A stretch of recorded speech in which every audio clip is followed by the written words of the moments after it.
the language, the vice presidential candidate, etc., Nana Drobo and all that. Of course, we've had languages from all sides, and that's a key concern. What do you think should be the tone? I mean, it's a political season, but we need to make sure, as those who tend to make public commentary, we also tend to educate and encourage everybody, or the language, the tone. Salam Mustafa says they were not going to sacrifice the election on the altar of peace, etc. That's a Rwandan-like kind of comment. It's somehow amazing and surprising that you can recall statements made by MPP, but you can't recall any made by NDC when you are making your references. But it's okay. It's true. I mean, during political season and even off political seasons, you have some sort of, languages. Sometimes you can jab. It's accepted in the political ecosystem. But the level at which we are going now scares me. I have made it publicly and even in private clear that insults are things that I don't accept. I recall when you personally? Personally, yes. I recall when I met this gentleman in New York, Trini Jonas, in one of the videos that went viral. I advised him that that's not the way to go. And I recall there was a meeting privately when I was made the External Affairs Director. I met with, my friends on the other side. And then I also made that call as well. It's something that is disturbing. But you see, the fact of the matter is that when we have a political party that institutionalized insults, in our political space is the National Democratic Congress. Let me give you few facts. These are not just assumptions. These are facts. Prior to the NDC's Communications Directorate becoming Communications Directorate, they were a propaganda secretariat. So their job was to just put out falsehood and lies.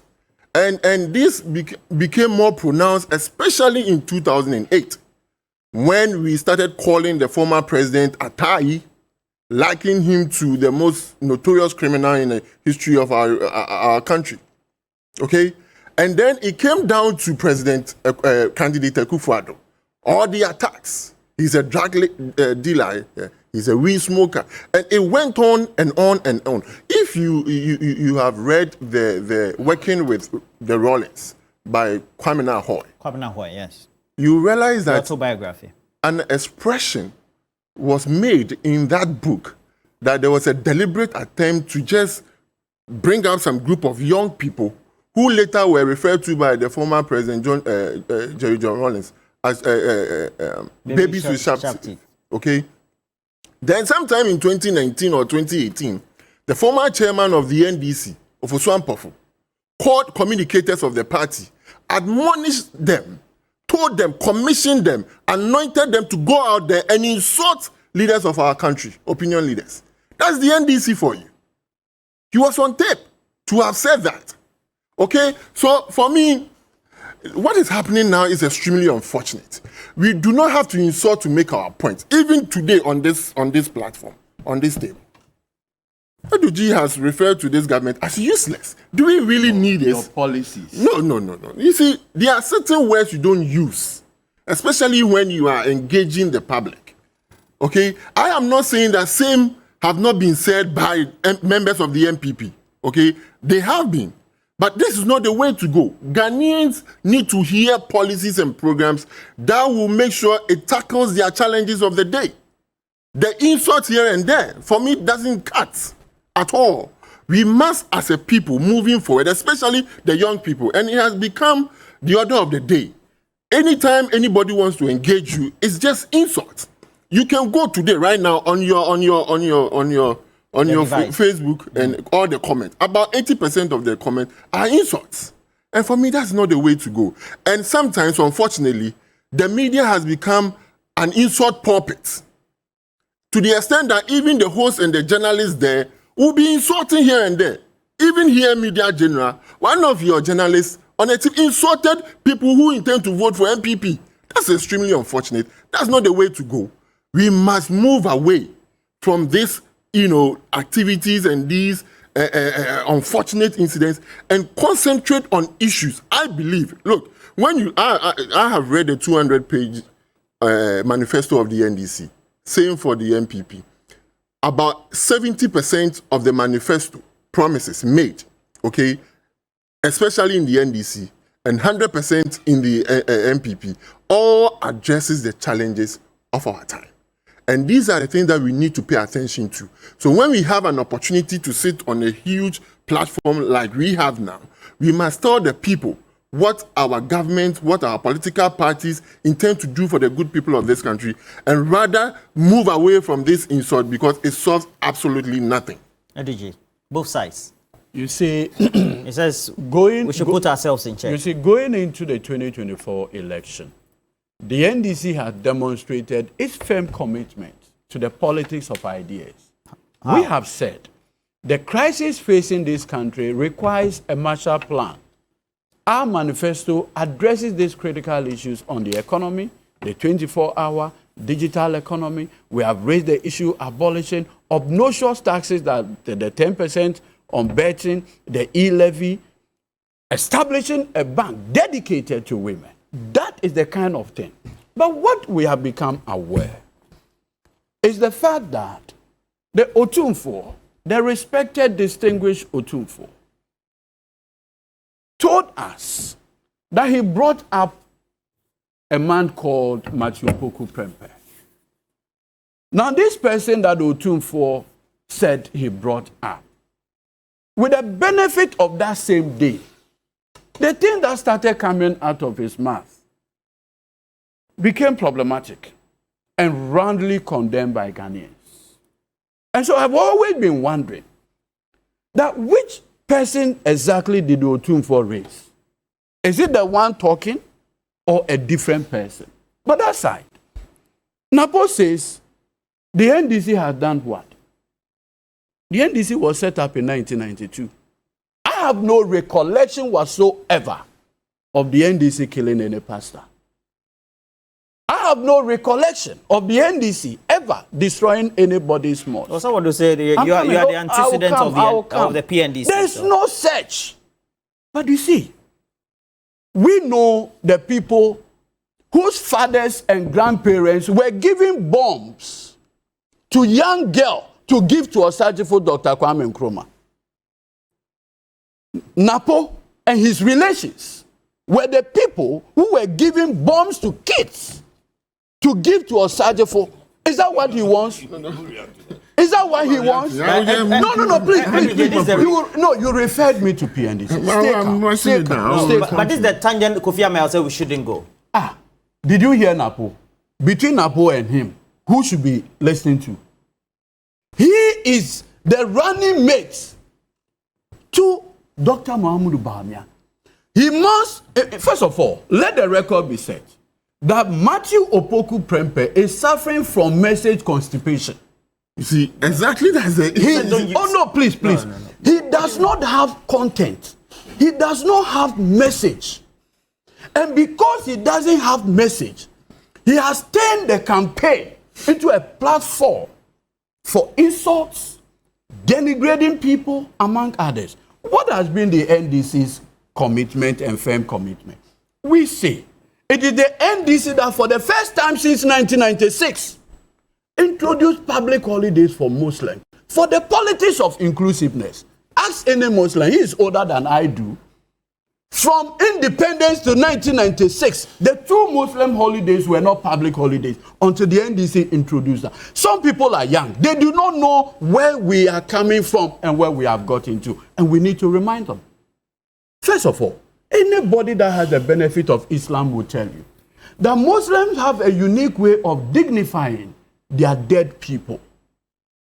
And if you don't know this, and you want to lead this country, you are just a terrible disaster. But you see, who introduced the Aliens Compliance Act? Who introduced the Aliens Compliance Act? No, what's the point with this? No, if you heard that same tape, you was telling Muslims not to vote for the NDC. You have people whose antecedents introduced the Aliens Compliance Act. But on one hand, you are distancing yourself from your antecedents. Which effectively okay, took away property that Muslims have worked for and acquired. No, but now Eddie, I want. We said that we want. No, please. I need to put matters in proper perspective. You are a journalist, correct? Mm-hmm. What about? There is a journalist that had risen from Medina Zongo, a young man, promising. He did an expose that exposed Akufo-Addo. This young man was under police protection. He was brutally murdered. Up to now, we do not know the people who killed. Please. We do not know the people who killed Ahmed Swale, a young Zongo boy from Medina Zongo. What has that got to do with? Did you hear Napo? I am saying that Techiman South, post 1992. I'm not talking about PNDC, military regime. I am talking a democratic regime where, under the watch of Nana Dankwa Akufo-Addo, 8 innocent Ghanaians were brutally murdered, slaughtered by armed men in Techiman South. Napo has not heard it. And so we need to put this matter in proper perspective. And I want to conclude on this. You see, in this country, we have always believed in the politics of inclusiveness. Today, Fulanis struggle to even get Ghana card. Why? They struggle to get Ghana card. Our second lady. What are we discussing right now? Our second lady, Samira. You know she's a Fulani. Yeah, but I give you the opportunity for us to take the reason why I am doing this is that I want Napo to know that what he can say, we will do twice of it. We are ready for him. But who is not ready for you? So don't. We are more than ready for you. So don't make that. So don't come and pretend. We are more than ready for you. Don't pretend. We will match you. I want the record set. I want the record set that we are still looking for the killers of the 8 Ghanaians that were killed in Techiman South, and we need to deal with that. Good. How do we deal with the typical Ghanaian voter watching us this morning? Appreciates that politics is changing very fast. The only way of dealing with this is to vote for an alternative. Punish the people who are unsavory, who are using poor language, who are stoking the fires of disunity by voting them out. Look, it's already happening. It is already happening. Like? ECOWAS. There are issues in ECOWAS. Senegal. The person the incumbent was trying to suppress, imprisoning and all that. The people compelled him to release that person within 2 weeks. What's your point? The young man. The point that we should arrest Alan. Benin, independence. South Africa, an election has forced the ANC and the white minority government to work together. Netherlands, for 1 year, white people, they were fighting partisan. I won't agree. After 1 year, they've given the presidency to an independent who can bring them all together. Politics is changing very, very fast. Ghana is no exception. Please, there's an alternative. Alan Martin offers clarity. There's even Cheddar yesterday on the way forward. Well, he can speak for himself. I speak for Alan Martin and the tangible, substantive alternative he offers to the duopoly. They are saying they will face each other. They will escalate the language. That we've just heard them. They will escalate. They are reminding everybody of what everybody did before and all that. We are saying that voters should vote for the alternative. The credible alternative who is actually going to move the country forward inclusively, bring everybody on board so that we are all winners, so that we all partake in the decision making that will move us forward. This way of dealing means that this one is on the far side, that one is on the far side. There's nobody in the center. So whatever is good on either side is lost. We can't afford to continue that way. So the world is changing. Sub-Saharan Africa is changing. Kenya, as we speak, Ruto, after winning an election and running the country, has been forced halfway to include opposition figures in his cabinet. Ruto has been forced to establish a unity government. South Africa has a unity government. Netherlands has a unity government. Benin has independence running it. Senegal is virtually a unity government because of the way it has happened. We are saying that Ghana shouldn't be an exception. Voters should listen to the language that is going on and see that they have an alternative. The alternative is Alan Martin and the GTP, which is a clear plan to take Ghana forward. Let Cheddar talk for himself. Let Cheddar talk for himself. I am not here to speak. Why are you his spokesman? Let Cheddar speak. The distinguished thank you very much. And then also Kofi Ameh, and then Roland. I want to go to my job. Please, my hand. Don't touch my hand. Don't touch my hand.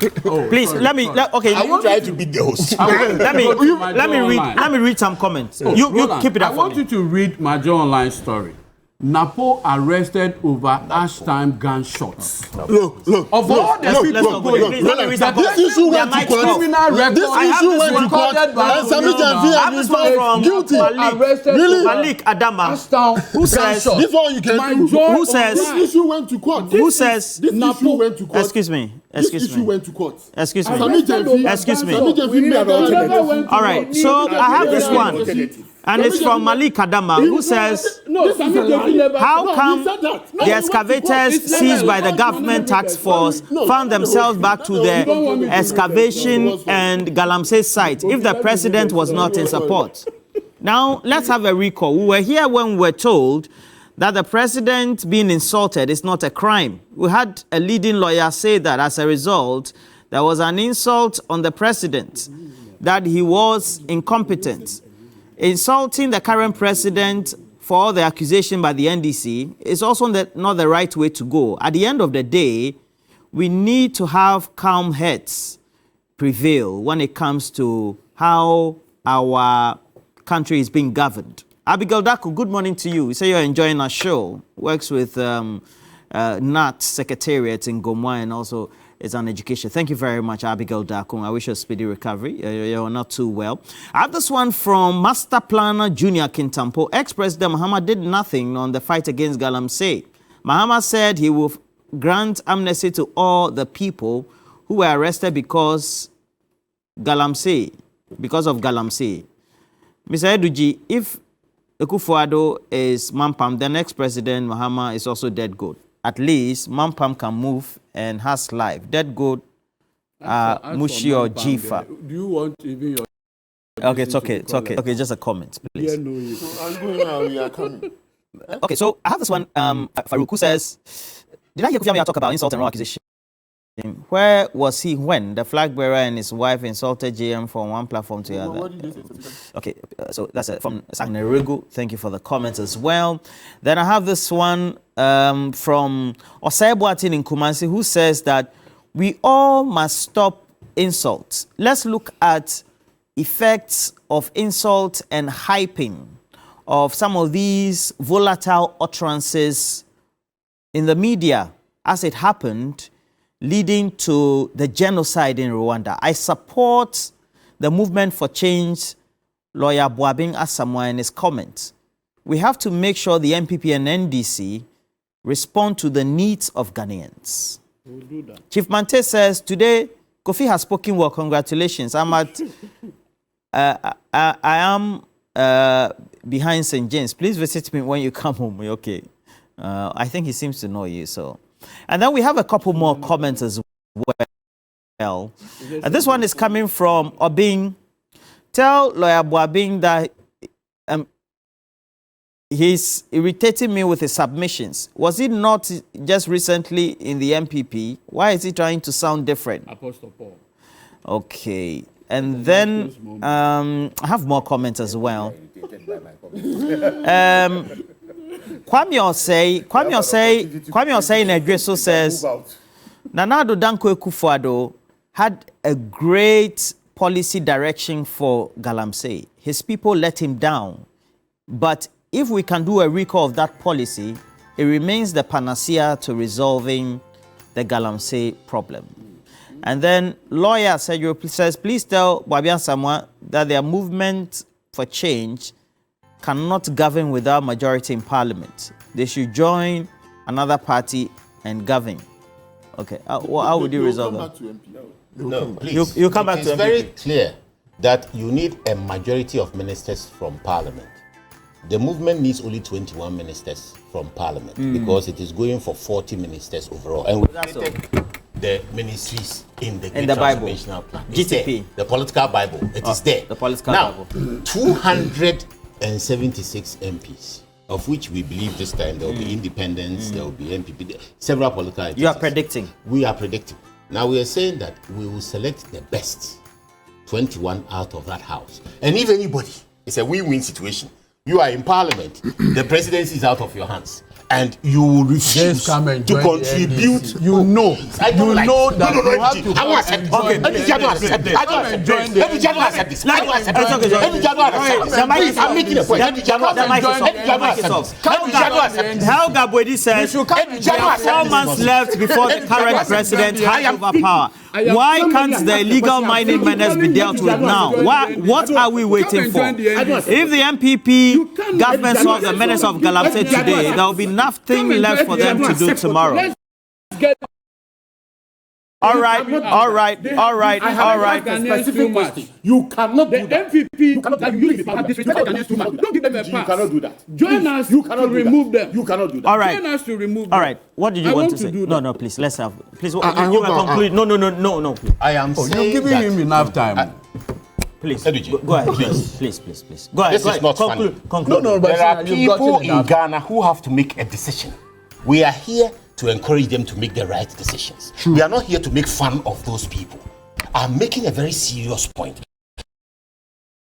And you insist on interrupting me with things that are literally very funny. And join us. So what I'm saying is that winner takes all means that currently, when the MPP wins, they sideline everybody and take care of their interests. When the NDC wins, they sideline everybody and take care of their interests. A government of national unity brings everybody on board. So, a call to service from Parliament, 21 But all that he said was that you should join them. That's all. What is wrong by calling you to join? Why does he interrupt? But what is wrong? All right. Haruna says Professor Mills was called Professor Doolittle by the President Akufo-Addo. What is my friend Kofi Ameyao saying? Step into the world of, thank you very much, gentlemen.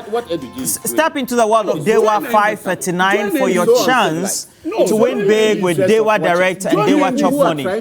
With Dewa Direct, you dial star 446 hash, pick 1 to 39 when it comes to the range of the numbers, and win 20 times, 40 times, or 400 times your stake, and win cash every morning at 7 p.m. Or every evening at 7 p.m. and on Sundays at 6 p.m. Now, early bets also, you love Dewa Chop Money, and that's the Love Dewa Chop Money. It's at 10 a.m. as you also dial the numbers. You get to win big, 20 times your stake, 40 times your stake, or 400 times your stake. You can go online. It's very, very easy. Dewa-nle.com or dial star 446 hash. Gentlemen, are we cool now? We are more than cool. All right, thank you. That's the end of the show. Please make sure that you join us for the next segment. We'll have some interactions on the latest sports headlines. We also promise you we have community manifesto. And certainly Bella Mundi will be in the middle of thick of affairs, moderating. Kofi, Lawyer YB.